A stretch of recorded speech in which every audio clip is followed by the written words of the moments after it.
So I went to VidCon, and it was truly... AI. Do you like AI? Do you like Sure, money? get your Audience audience addicted addicted. to I bring you. up AI. Okay, maybe the convention itself could use AI? No! Okay, let's back up a minute. VidCon. VidCon is the world's largest convention for social media creators and their audiences. Every year, tens of thousands flock to it like a mecca for ego. There's just one problem. The convention kinda sucks. Okay, well, it's a bit more nuanced than that, but yeah, this year had some problems. In fact, a lot of recent years have had some problems, but this year was especially noticeable. Now, as I mentioned, this convention is essentially a gathering of social media, meaning it's a good way to get a real tangible understanding of the state of the internet. And the internet has seen better days. Now, I don't think it's that controversial a statement to say the internet, it's not the best right now, but it was definitely a shock to me just how much that had affected VidCon. I mean, I always thought of VidCon as something that was supposed to celebrate digital art, culture, and the communities that make it. So what do you think the biggest thing at VidCon this year was? Yeah, it was AI. You could not escape AI. So many of the booths were AI related, the main sponsor of the convention was an AI company, and even the lanyards had AI all over them. It was everywhere. Now look, I have been accused of being anti-AI, but that's not it. I'm pro-art, I'm pro-community, and I am pro-creativity. The type of AI that was being pushed all over VidCon was against that. And yeah, I might have taken it a little personally. VidCon is supposed to show what online creativity is capable of, and yet the main sponsor is trying to get rid of what makes the internet so special. Its ability to connect people. It also makes no sense to me why VidCon would push something like this anyways. I mean, I know a lot of people say don't meet your heroes, but if AI is making everything, then, well, you can't even meet them.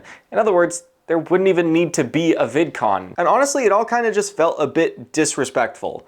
But that's just one of the many problems VidCon has been facing. But I also think that it's the best example of what is wrong. And that's the fact that VidCon is taking creators for granted. Look, as annoying as it probably is for the fans to see AI everywhere, it is 1,000 times more annoying for the creators. You have to remember, all of these AI companies that were advertising around VidCon are basically trying to take the jobs of the creators. It's basically a big billboard that says, we think you're replaceable. And look, I don't want this to turn into another video where I'm ranting about AI, but the problem is, that was the whole convention this year. It was just AI. The creator track, which is supposed to teach people how to make videos, was covered in AI. There were very few panels that weren't AI related. I would honestly love to talk about something else. I'm trying to talk about VidCon, and the biggest thing at VidCon this year wasn't the creators. It was AI. That is not a good way to get people to want to come back, and that's the problem. Creators don't want to go to VidCon anymore. I mean, honestly, the only large group that even still goes to VidCon in any significant manner is the animators, and I promise you every single one of them was not happy with how aggressively AI was being pushed. But the truth is, the convention was also just not really well put together this year. For example, on the first day of the convention, the doors opened over an hour late after they managed to exceed the fire safety limit in one of the parts of the building. The layout was also much more cramped this year because VidCon had to share the convention center with Fan Expo, which is owned by the same parent company. In other words, everything had to shrink. And just generally, the number of creators that were there this year felt like a lot less, which is important to the fans, but it's even more important to the creators. It really has been a death by 1,000 cuts, and I was fortunate enough this year that I actually managed to talk to a lot of those larger creators, and most of them share this sentiment. For many of the big creators that still even go to VidCon, the actual convention is not worth it. The only reason they're still going is for literally everything else. It's basically just used as an excuse for people to get together with their friends, people they may have never met before in person, and, you know, just meet other people that have a lot of shared experiences. I also think that's why the animators are the last big group that's there. It's because they're a group. They go as a group, and that's the reason they go. I know for all the friends that I got to meet for the first time in person at VidCon this year, that's the only reason it was worth it for them. But there are other conventions. Many in my group aren't even going to VidCon next year. They're going to TwitchCon instead, which is funny because most of them don't even stream. They're just going to TwitchCon because it's fostered a better environment for them and their community. Minecraft has been seeing a fair bit of a resurgence recently, and yet Lifesteal, which is one of the biggest things in the Minecraft community right now, had an event at VidCon which they just shoved in the corner on a tiny stage that took place at the same time as another massive event going on, so it was hard to hear anything going on over the cheers from the other stage. I'm sad about stuff like this because it is sending VidCon into a death spiral that I don't know if they're going to be able to get out of. The convention itself isn't enough to stand on its own anymore, and even smaller creators, once they start saying they aren't going next year, it becomes a ripple effect because many of them brought their friends who are also creators along with them.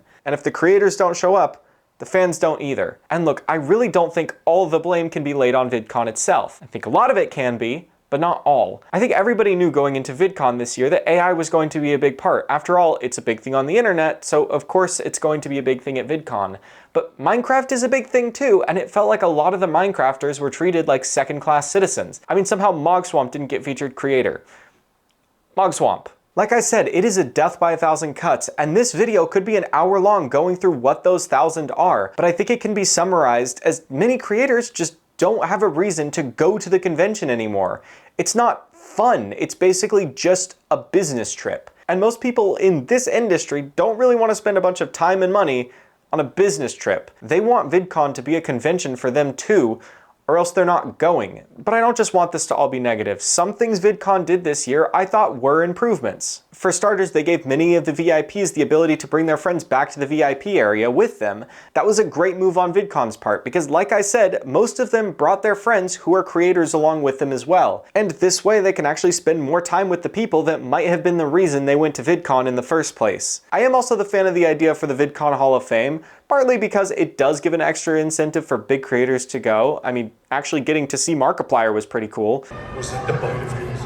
And all the staff and crew that I met there were extremely kind as well. But it does really feel like one step forward and 2 steps back. Personally, I'm rooting for VidCon, and I think a lot of other people are too, but VidCon needs to stop taking the creators and their fans for granted. VidCon has been coasting by on the fact that it's just been the convention that people go to, and there hasn't been a good alternative. But if the convention itself keeps going down this path, creators are going to start finding other places. TwitchCon, OpenSauce, even Cans, other conventions are starting to pop up, and they're offering these massive online communities an alternative. And for me, well, I know where my friends are going next year, and maybe I'll be there with them. Anyways, I hope you enjoyed the video. Be sure to subscribe for daily uploads, and I will see you tomorrow.